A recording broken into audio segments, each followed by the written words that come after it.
Hello, मेरा नाम है चंद्रहास। स्टडी स्मार्ट में आपका स्वागत है। दोस्तों, आज के इस वीडियो में हम देखेंगे करंट अफेयर्स 22 से 31 मई के। ओके, तो इससे पहले के जो भी करंट अफेयर्स मैंने आपको दिए हुए हैं, आप उसका पीडीएफ डाउनलोड कर सकते हैं वेबसाइट पे जा करके। आप तो टेलीग्राम ग्रुप से, और इसका जो प्लेलिस्ट का लिंक है वो मैं कॉर्नर में दे दूँगा, वहाँ से जा करके आप वो सारी वीडियोज़ भी देख सकते हैं। तो टेलीग्राम चैनल जो है उसका जो लिंक है वो आपके सामने यहाँ पे गिवन है, आप जा करके ज्वाइन कर लीजिए। आपको सारी पीडीएफ यहाँ पे मिल जाएंगे, या फिर आप हमारी वेबसाइट पे जा सकते हैं, वहाँ से भी आपको मिल सकता है। आपने अगर फेसबुक, इंस्टाग्राम और ट्विटर पे फॉलो नहीं किया है तो फॉलो करना बिल्कुल भी ना भूलें। तो चलिए स्टार्ट करते हैं पहले क्वेश्चन से। पहला क्वेश्चन है, आरबीआई द्वारा रिवर्स रेपो रेट को 3.75% से घटाकर कितने प्रतिशत कर दिया गया है? तो जो रिवर्स रेपो रेट है उसको घटा करके उसको 40 बेसिस पॉइंट जो है वो घटाया गया है। ओके, 40 बेसिस पॉइंट घटाया गया है। तो अब वो कितने पे आ गया है? तो वो आ गया है 3.35% पे। ओके, जो पहला वाला ऑप्शन है ये इसका करेक्ट है, 3.35%। अगला सवाल है, किस राज्य सरकार द्वारा प्रत्येक वर्ष मानसून के बाद आने वाले स्वाइन फ्लू और मौसमी इन्फ्लुएंजा का मुकाबला करने हेतु राज्यव्यापी टीकाकरण का कार्यक्रम शुरू किया गया है? तो 3 तरह के ये हेल्थ जो कार्यक्रम से शुरू किए गए हैं हरियाणा की सरकार के द्वारा। ओके, थर्ड वाला जो ऑप्शन है ये इसका करेक्ट है। ओके, अगला सवाल है, नाबार्ड का नया अध्यक्ष किसे चुना गया है या नियुक्त किया गया है? तो नाबार्ड के नए अध्यक्ष हैं गोविंदा राजलू चिंताला। चौथा वाला जो ऑप्शन है ये इसका करेक्ट है, ये नाबार्ड के नए अध्यक्ष होंगे। नाबार्ड आपको पता होगा एक तरह का बैंक है, कह सकते हैं, किसानों के लिए या फिर रूरल जो इंडिया है उसके लिए काम करता है। इसकी फुल फॉर्म क्या होती है? एनए का मतलब क्या हो जाएगा? National bank for agriculture and rural development. Okay, इसका हेडक्वार्टर कहाँ पे है? नाबार्ड का अगर हेडक्वार्टर आपसे पूछा जाए कहाँ पे है, तो इसका हेडक्वार्टर है मुंबई में। ओके, अगला क्वेश्चन है, अमेरिकी सीनेट द्वारा किस देश की कंपनियों को स्टॉक एक्सचेंज से हटाने का विधेयक पारित किया गया? एक बिल पास किया गया है अमेरिकी सीनेट में, और इसमें ये बिल लाया गया है कि चीन की लगभग 800 जो कंपनियां हैं उनको स्टॉक एक्सचेंज से हटा दिया जाएगा। मतलब उनके ऊपर ये आरोप लगाया जा रहा है कि वो चीटिंग कर रहे हैं। ओके, इसलिए उनको हटाया जा रहा है। ओके, पहला वाला ऑप्शन इसका करेक्ट है। किस राज्य सरकार द्वारा कोई नहीं होगा बेरोजगार, सबको मिलेगा रोजगार, इस तरह की एक योजना की शुरुआत करी गई है? तो ये सरकार है मध्य प्रदेश की जिसने इस योजना की शुरुआत करी है। चौथा ऑप्शन इसका करेक्ट है। एनटीपीसी लिमिटेड के अक्षय ऊर्जा व्यवसाय हेतु किसके साथ समझौता ज्ञापन पर हस्ताक्षर किया गया है? मतलब एक रिन्यूएबल एनर्जी बिजनेस को लेकर के एनटीपीसी ने एमओयू किया हुआ है ओएनजीसी के साथ। सेकंड वाला जो ऑप्शन है ये इसका करेक्ट है। ओके, अगला क्वेश्चन है, अल्जाइमर के कारण स्मृति हानि को होने से रोकने हेतु किस आईआईटी के वैज्ञानिकों द्वारा नए तरीके की खोज करी गई है?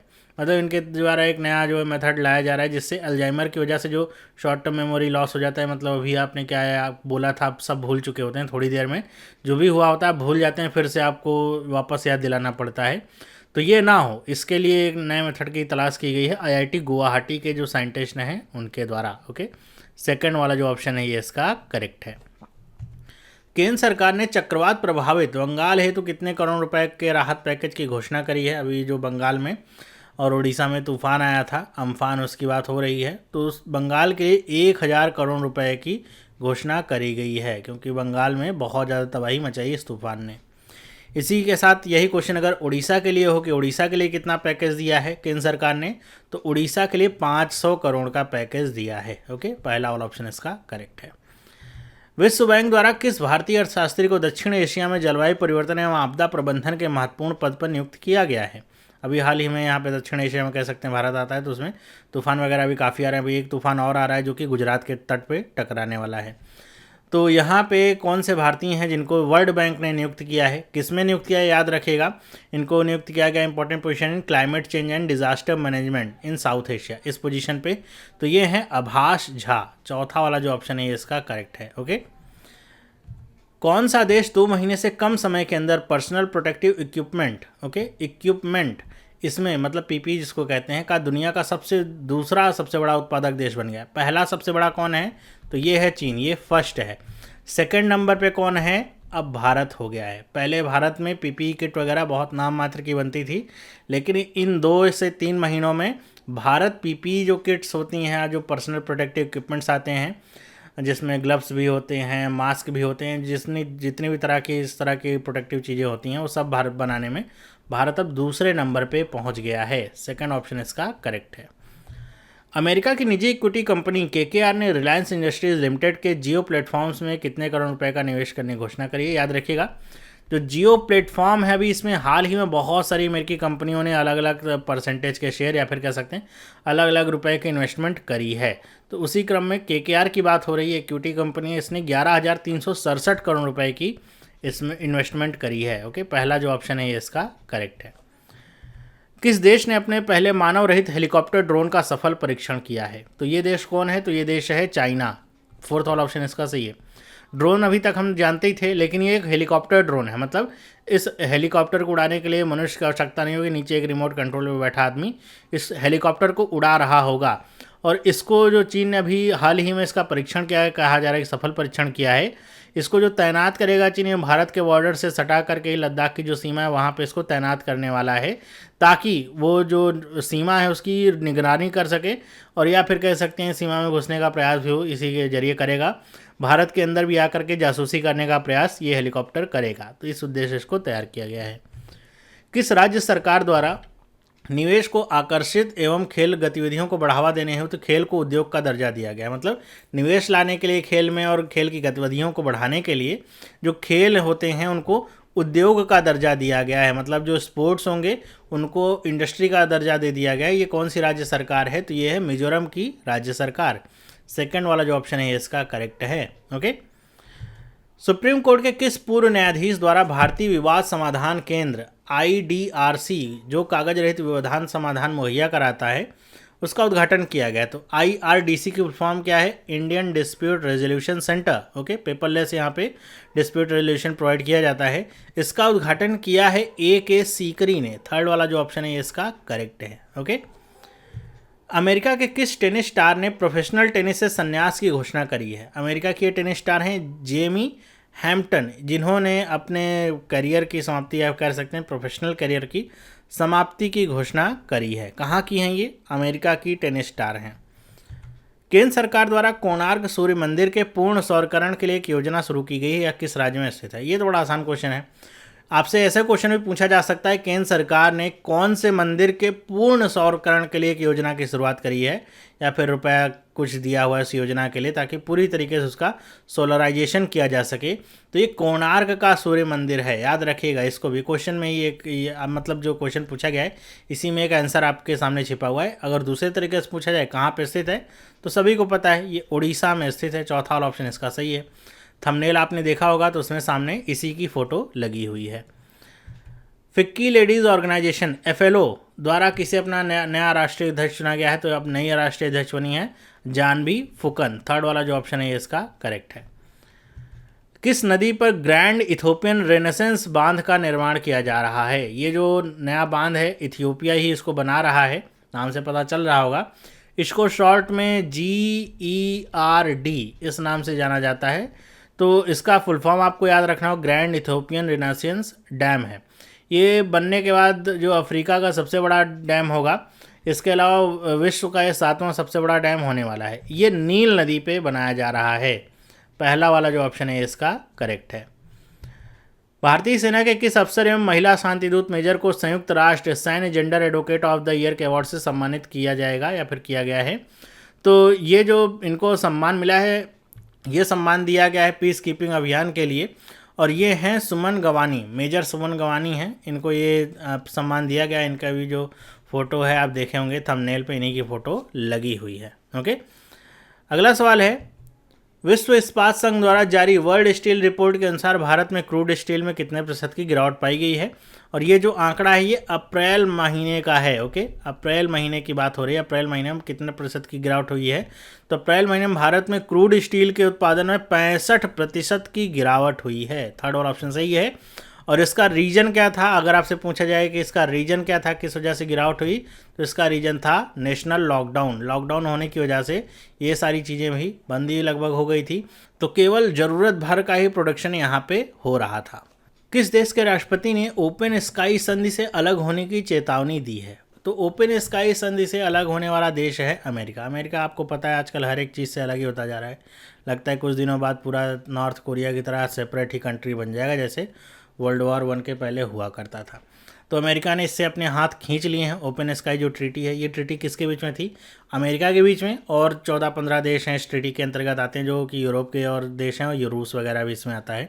और मेनली जो ट्रीटी से हाथ खींचे है इसने, या फिर ट्रीटी से अलग हुआ है, वो रूस की वजह से ही अमेरिका हुआ है। मतलब उसकी तरफ से आरोप है कि रूस जो है इस ट्रीटी का सम्मान नहीं कर रहा था, और इसी वजह से अमेरिका भी इस ट्रीटी से अपने हाथ खींच रहा है। वो भी अब जो मन करेगा वो करेगा। तो ओपन स्काई ट्रीटी है क्या? तो इसके तहत एक मतलब ये 14-15 देशों में सहमति बनी थी कि ये जो देश हैं ये एक दूसरे के ऊपर अपने जो जहाज़ हैं वो भेज सकेंगे रिकॉन्सेंस के लिए। मतलब वहाँ के उस देश के जो मिलिट्री इस्टेब्लिशमेंट हैं, फिर किस तरह की मूवमेंट हो रही हैं, उन सब की कह सकते हैं एक ऑफिशियल जासूसी करने के लिए। ओके, उन जहाज़ों को मारा नहीं जाएगा दूसरे देश के द्वारा। उसके पहले एक शॉर्ट नोटिस देनी होगी कि हमारा ये जहाज़ है, ये जाने वाला है रिकॉन्सियंस के लिए, तो आप इसको मारेंगे नहीं। वो जो अपना जो भी डेटा कलेक्शन है करके वो वापस आ जाएगा। तो ये एक ट्रीटी थी। ओके, अब इससे अमेरिका ने अपने हाथ पीछे खींच लिए हैं। ओके, बस ये जहाज़, इसमें होता था कि जो जहाज़ होते थे ये जेट फाइटर प्लेन्स नहीं होते थे, ये अनआर्म्ड जहाज़ होते थे। मतलब अगर जेट भी भेज रहे हैं तो उसमें कोई भी हथियार नहीं लगे होने चाहिए, केवल और केवल उसमें कैमराज होते हैं जो की जाते हैं, और वो अपना जो भी सर्विलांस वगैरह की चीज़ें हैं वो अपना डेटा कलेक्ट करके वापस आ जाते हैं। अमेरिका ने अब इससे हाथ पीछे खींच लिया है। अमेरिका भी कह रहा है कि वो भी अब गुपचुप तरीके से ही सारे काम करेगा। अगला सवाल है, किस देश के तेज गेंदबाज शेहान मधुशंका को ड्रग्स रखने के आरोप में हिरासत में लिया गया है? हिरासत में लिया गया और इसके साथ साथ इनको सस्पेंड भी कर दिया गया है। सस्पेंड कर दिया गया है सारे फॉर्मेट से, ऑल फॉर्मेट जो होते हैं क्रिकेट के, उन सब से इनको सस्पेंड कर दिया गया है। ये हैं श्रीलंका के तेज गेंदबाज जिनको हेरोइन रखने के आरोप में मतलब इनके पास पाई गई थी, तो इनको हिरासत में लिया गया और उनको अब सस्पेंड कर दिया गया सारे फॉर्मेट से क्रिकेट के। अगला सवाल है, केंद्र सरकार ने किसे नाइजर गणराज्य में भारत का नया राजदूत नियुक्त किया है? तो भारत की तरफ से नए राजदूत भेजे जा रहे हैं नाइजर गणराज्य में, पीके नायर। चौथा वाला जो ऑप्शन है ये इसका करेक्ट है। किस देश में भारतीय पुरातत्व सर्वेक्षण को 1100 साल पुराना शिवलिंग मिला है? तो ये जो शिवलिंग है भारतीय पुरातत्व सर्वेक्षण या फिर archaeological survey of India, ASI कहते हैं, ये वियतनाम में मिला है। ओके, वियतनाम में यहाँ पे कुछ हिंदू मंदिर हैं, उनके रेस्टोरेशन का काम जो है चल रहा है, जिसमें ASI सहयोग कर रहा है, और वहीं पे ये 1100 साल पुराना शिवलिंग मिला है। आपको यहाँ पे दिखा देता हूँ। अगर पूछा जाए कहाँ पे वियतनाम में, तो एट वियतनाम्स चाम टेम्पल कॉम्प्लेक्स जो है वहाँ पे ये मिला है, और ये देख रहे हैं कि वो शिवलिंग है जो कि यहाँ पे मिला है। अगला सवाल है, फोर्ब्स मैगजीन के मुताबिक कौन दुनिया की सबसे ज़्यादा कमाई करने वाली एथलीट बनी है? मतलब ये फीमेल्स के बारे में बात हो रही है।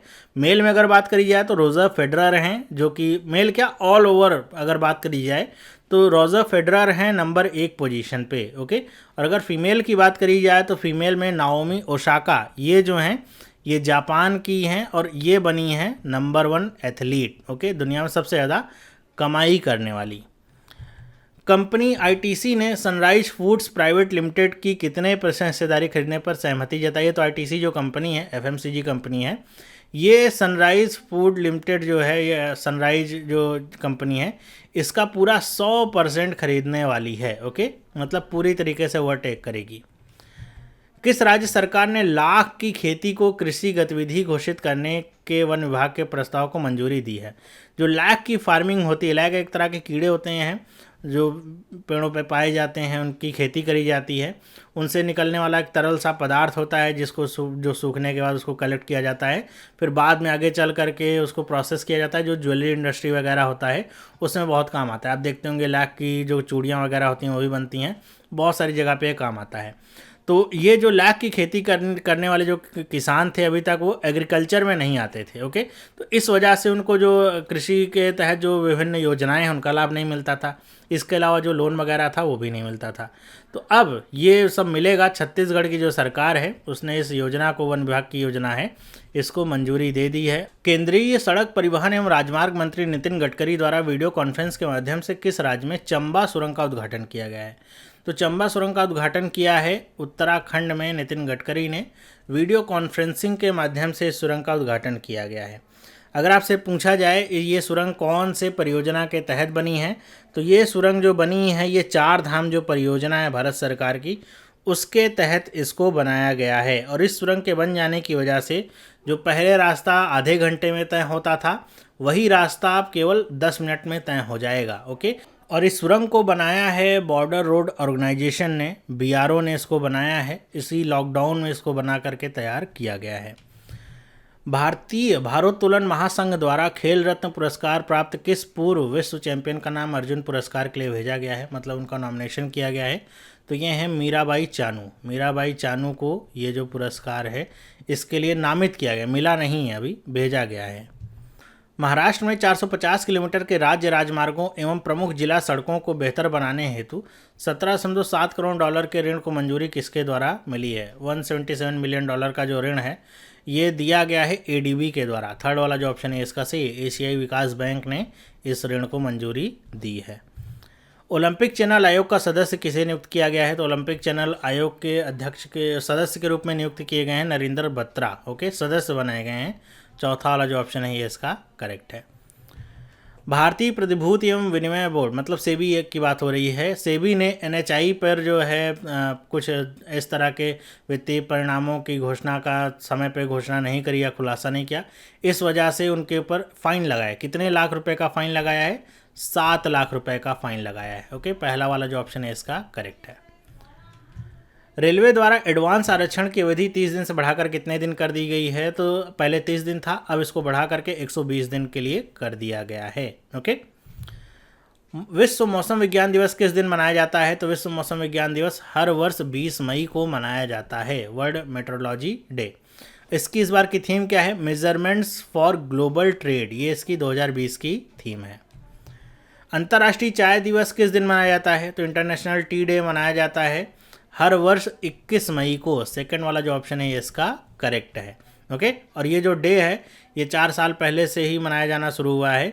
इससे पहले ये जो डे था वो कुछ देशों में मनाया जाता था ये दिसंबर में, लेकिन भारत के कह सकते हैं अनुरोध पे या भारत की तरफ से इसको प्रपोज किया गया कि इस दिन इसको इंटरनेशनल टी डे के रूप में मनाया जाए।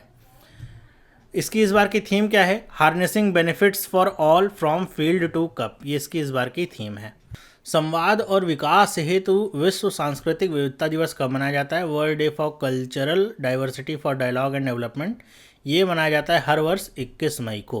ओके, अंतर्राष्ट्रीय जैव विविधता दिवस इंटरनेशनल बायोडाइवर्सिटी डे, ये कब मनाया जाता है? ये मनाया जाता है 22 मई को हर वर्ष। इसकी इस बार की थीम क्या है? Our solutions are in nature. विश्व कछुआ दिवस वर्ल्ड टर्टल डे, ये कब मनाया जाता है? तो ये 23 मई को मनाया जाता है। ओके, अंतर्राष्ट्रीय गुमशुदा बाल दिवस, ये कब मनाया जाता है? इंटरनेशनल मिसिंग चिल्ड्रंस डे, तो ये 25 मई को मनाया जाता है।